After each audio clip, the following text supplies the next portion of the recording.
Hello everyone, नमस्ते, सत श्री अकाल, अस्सलाम वालेकुम जनाब। कैसे हो आप सब? I hope so guys all are doing absolutely great and fine. So we are back again with a new reaction video. आज की वीडियो थोड़ी सी डिफरेंट होने वाली है। सही बात है, क्योंकि आज की वीडियो का टाइटल होने वाला है टर्की के साथ क्या होगा हुजूर शाह की पेशगोई। सो टर्की के साथ क्या होगा, कोई प्रेडिक्शन की होगी है ना हुजूर ऐसा ने। लग रहा है। सो देखते हैं इसमें क्या होने वाला है। टर्की आई थिंक एक इस्लामिक कंट्री है मेरे ख्याल से ना, शायद है। तो देखते हैं इसमें क्या होने वाला है।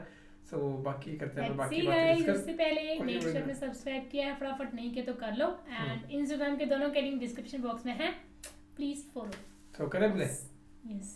रियल वर्ल्ड के मुअज़्ज़िज़ दोस्तों, अगर हम अहादीस नबवी की रोशनी में दुनिया का मुस्तकबिल जानने की कोशिश करें तो मुतअद्दिद अक़वाल रसूल सल्लल्लाहु अलैहि वसल्लम हमारी रहनुमाई फरमाते मिलते हैं कि मुस्तकबिल में इंसानियत को किन किन फितनों का सामना करना पड़ेगा।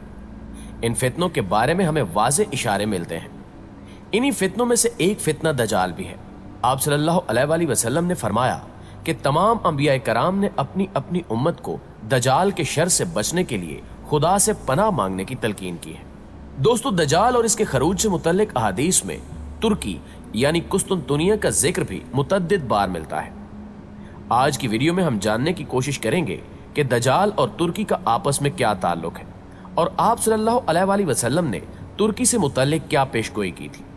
दोस्तों, दजाल की आमद के बारे में जिस हदीस का हवाला दिया जाता है वो जनाब हजरत अबू हुरैरा रज़ियल्लाहु ताला अन्हु से रिवायत है कि आप सल्लल्लाहु अलैहि वसल्लम ने फरमाया कि जब तक अहले रोम अमाक और दाबक में पड़ाव नहीं डाल लेते तब तक क़यामत नहीं आएगी। अमाक और दाबक मुल्क शाम में वाक़ हैं। जब मदीने से एक लश्कर उनके मुकाबले के लिए पहुंचेगा तो रोमी कहेंगे कि तुम हमारे और इनके बीच में मत आओ क्योंकि ये अपने दीन से फिर चुके हैं। तो जवाब में मुसलमान कहेंगे कि खुदा की कसम, हम अपने मुसलमान भाइयों को तुम्हारे सामने बेयारो मददगार नहीं छोड़ेंगे। फिर वो उनके साथ जंग करेंगे और उनमें से 1/3 हिस्सा पीठ फेर कर जहन्नुम का मुस्तहिक बन जाएगा और 1/3 शहादत पाएगा, जबकि 1/3 हिस्से को रोमियों के मुकाबले में फतह हो जाएगी और फिर इसके बाद मुसलमान कभी इंतशार का भाई सुना है तो जॉब छोड़ के कोडिंग सीखने वाला है। कोडिंग शिकार नहीं होंगे। आप सल्लल्लाहु अलैहि वसल्लम ने मजीद फरमाया कि फिर मुसलमान कुस्तुनतुनिया को फतह करेंगे। फतह करने के बाद जब मुसलमान माले गनीमत समेटने में मसरूफ होंगे तब शैतान झूठी आवाज बुलंद करेगा कि तुम्हारे घरों में दजाल दाखिल हो चुका है। जब मुसलमान ये सुनकर वापस अपने घरों की जानिब पलटेंगे तो इस दौरान दजाल का नजूल हकीकत में हो चुका होगा। आप सल्लल्लाहु अलैहि वसल्लम ने फरमाया कि दजाल मशरिक की जमीन में है और वहां से वो खरूज करेगा, जिसको आज खिरासान कहा जाता है, जो कदीम ईरान का हिस्सा हुआ करता था। आप सल्लल्लाहु अलैहि वसल्लम ने फरमाया कि बैतुल मक़दस की आबादी मदीने में खराबी का पेशखैमा साबित होगी और मदीने की खराबी जंगों का सबब बनेगी और जंगों का इख्तिताम कुस्तुनतुनिया की फतह पर होगा। इस सूरत हाल को देखते हुए दजाल के खरूज पर मुसलमान इसके खिलाफ जंग की तैयारी करेंगे और जब मुसलमान नमाज के लिए अपनी सफ़ें दुरुस्त करेंगे तो फिर यही वो वक्त होगा जब खुदाए जुल जलाल मुसलमानों की मदद के लिए हजरत ईसा इब्ने मरियम अलैहिस्सलाम को आसमान से उतारेगा। दजाल हजरत ईसा इब्ने मरियम को देखकर पानी में नमक की तरह घुलने लगेगा, यानी शदीद खौफ में मुब्तला हो जाएगा। दजाल पर यह खौफ इस कदर तारी हो जाएगा कि अगर आप यानी हजरत ईसा अलैहिस्सलाम दजाल को तलवार से कत्ल ना भी करें तो वो खौफ से मर जाएगा, लेकिन हजरत ईसा इब्ने मरियम अलैहिस्सलाम दजाल को कत्ल करके अपनी खून से रंगी हुई तलवार तमाम मुसलमानों को दिखाएंगे। आप सल्लल्लाहु अलैहि वसल्लम की बेशतर अहादीस में तुर्कों का जिक्र मिलता है। हजरत अबू हुरैरा रज़ियल्लाहु ताला अन्हु कहते हैं कि रसूलुल्लाह सल्लल्लाहु अलैहि वसल्लम ने इरशाद फरमाया कि उस वक्त तक क़यामत कायम नहीं होगी जब तक तुम ऐसी कौम से न लड़ोगे जिनके जूते बाल के होंगे, और जब तक तुम लोग कौम तुर्क से न लड़ोगे जो छोटी छोटी आंखों वाले, सुर्ख चेहरे वाले, चपटी नाकों वाले होंगे। इनके चेहरे गोया हथौड़ों से पीटी हुई ढालों की मानंद चौड़े चपटे होंगे और इनके जूते बाल के होंगे। रसूलुल्लाह सल्लल्लाहु अलैहि वसल्लम ने एक और हदीस में फरमाया कि मदीने को उम्दा हालत में छोड़ दिया जाएगा, हत्ता कि नौबत यह हो जाएगी कि एक कुत्ता या भेड़िया मस्जिद में दाखिल होगा और किसी सतून या मेंबर पर पेशाब करेगा। सहाबा ने अर्ज की, अल्लाह के रसूल, یہ فرمائیے کہ اس زمانے میں مدینے کے پھل کس کام آئیں گے؟ آپ صلی اللہ علیہ وآلہ وسلم نے فرمایا پرندے اور درندے ان پھلوں کو کھائیں گے۔ ناظرین گرامی، اس حدیث میں نبی کریم صلی اللہ علیہ وآلہ وسلم نے جن واقعات کا ذکر فرمایا ہے وہ ترتیب سے رونما ہوں گے۔ پہلے بیت المقدس کی آبادی اور عمارتوں کی کثرت سے اس کی وسعت اور لوگوں کا اس شہر میں کثرت سے آباد ہونا، پھر اس کے بعد یثرب یعنی مدینہ طیبہ کا برباد ہونا، یعنی لوگوں کا مدینہ میں رہائش سے گریز کرنا، اور مدینے میں جدید تعمیرات کا سلسلہ رک جانا۔ یہ تمام چیزیں آج مدینے میں ظاہر ہو رہی ہیں۔ لوگ بتدریج وہاں کم ہو رہے ہیں اور آبادی میں اضافے کا سلسلہ رک چکا ہے۔ مدینے کے باشندوں کی ایک بڑی تعداد آہستہ آہستہ وہاں سے دوسرے شہروں میں منتقل ہو رہی ہے۔ سیدنا ابو ہریرہ رضی اللہ تعالی عنہ سے روایت ہے کہ رسول اللہ صلی اللہ علیہ وآلہ وسلم نے فرمایا، تم نے ایک شہر کے متعلق سنا ہے کہ اس کی ایک جانب خشکی ہے اور ایک جانب سمندر ہے؟ صحابہ نے کہا، ہاں اے اللہ کے رسول صلی اللہ علیہ وآلہ وسلم۔ آپ صلی اللہ علیہ وآلہ وسلم نے فرمایا، اس وقت تک قیامت قائم نہیں ہوگی جب تک بنو اسحاق کے 70,000 لوگ اس کو فتح نہ کر لیں۔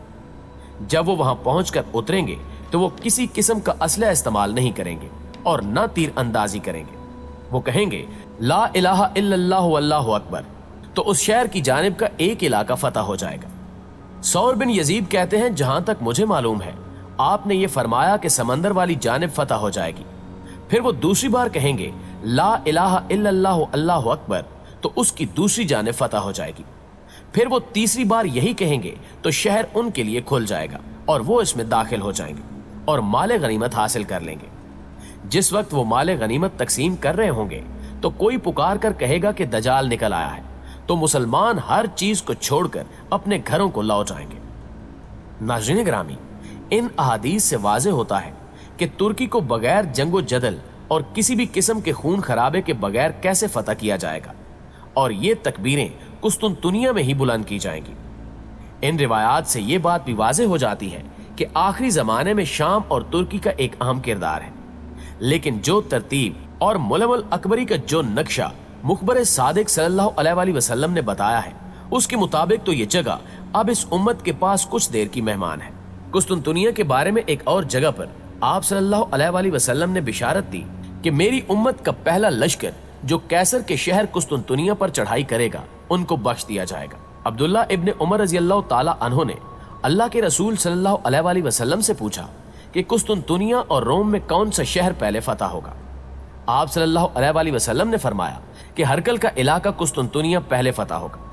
آپ سوچ رہے ہوں گے کہ یہ فتح تو سلطان محمد فاتح کی فتح کی صورت میں مسلمانوں کی قسمت میں آ چکی ہے، لیکن احادیث تو قسطنطنیہ کی ایک بار پھر فتح کی بشارت دیتی ہیں۔ یہاں آپ صلی اللہ علیہ وآلہ وسلم نے فرمایا کہ ترک 2 مرتبہ خروج کریں گے، اور جب وہ دوسری مرتبہ خروج کریں گے تو اپنے گھوڑے دریائے فرات پر باندھیں گے، اس کے بعد ترک نہیں رکیں گے۔ دوسری دفعہ قسطنطنیہ کی فتح کی ترتیب رسول اکرم صلی اللہ علیہ وآلہ وسلم نے انتہائی وضاحت سے بتائی۔ حضرت معاذ بن جبل رضی اللہ تعالی عنہ کہتے ہیں کہ رسول اللہ صلی اللہ علیہ وآلہ وسلم نے فرمایا کہ بیت المقدس کی آبادی مدینہ کی بربادی ہوئی تو جنگ عظیم شروع ہو جائے گی۔ یہ مارکا شروع ہوا تو پھر قسطنطنیہ فتح ہو جائے گا، اور جب قسطنطنیہ فتح ہوگا تو دجال کا خروج ہوگا۔ پھر آپ صلی اللہ علیہ وآلہ وسلم نے اپنا ہاتھ حضرت معاذ رضی اللہ تعالی عنہ کی ران پر مارا اور فرمایا، یہ ایسے ہی یقینی ہے جیسے تمہارا یہاں ہونا یا بیٹھنا یقینی ہے۔ بے شک حضور اکرم صلی اللہ علیہ وآلہ وسلم کی زبان سے نکلا ایک ایک لفظ سچ ہوتا نظر آ رہا ہے۔ آج بالکل ویسا ہی ماحول پیدا ہو چکا ہے جیسا 1450 سال پہلے آپ صلی اللہ علیہ وآلہ وسلم کی زبان سے ادا ہوا تھا۔